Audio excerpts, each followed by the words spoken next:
बातमी रविकांत तुपकर यांच्या संदर्भात शेतकरी नेते रविकांत तुपकर यांची मंत्रालयात बैठक होणार आहे। उपमुख्यमंत्री अजित पवार यांच्यासोबत ही बैठक असेल। रविकांत तुपकर त्यांच्या शिष्टमंडळासमवेत उपमुख्यमंत्री अजित पवार यांची भेट घेणार आहेत। अन्नत्याग आंदोलन केल्यानंतर शिष्टमंडळ आणि रविकांत तुपकर यांना बैठकीचं आमंत्रण दिले गेलं असून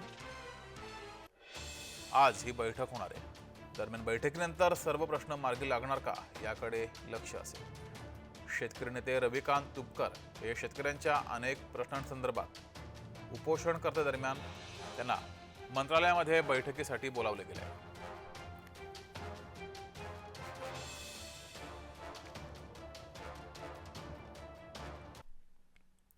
अधिक माहिती घेऊया, आपले प्रतिनिधी शुभम उमाळे आपल्यासोबत जोडलेत। शुभम, रविकांत तुपकर मंत्रालयामध्ये अजित पवार यांच्यासोबत बैठक त्यांची होणार आहे, अधिकची माहिती।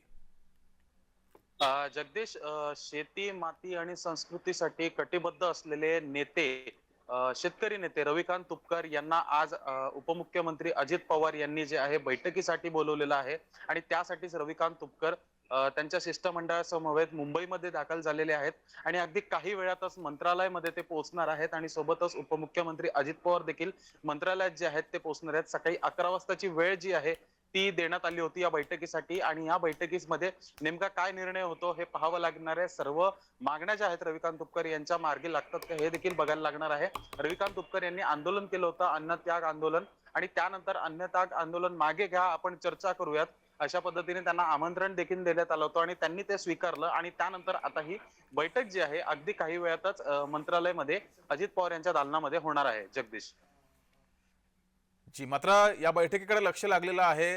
रविकांत तुपकर आणि अजित पवार यांच्यात बैठक होतीये, प्रश्नांवर मार्ग निघेल का अशी अपेक्षा आता शेतकऱ्यांना सुद्धा आहे।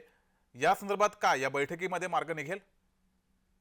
अर्थातच महायुतीचं जे सरकार आहे ते आपल्याला मागील 1 ते 1.5 महिन्यांपासून सर्व प्रश्न जे आहेत ते मार्गी लावताना दिसून येत आहेत। अर्थातच निवडणुका देखील समोर आहेत, हो, पण तरी देखील कुठेतरी सरकारसाठी देखील संधी आहे लोकांची सेवा करण्यासाठी।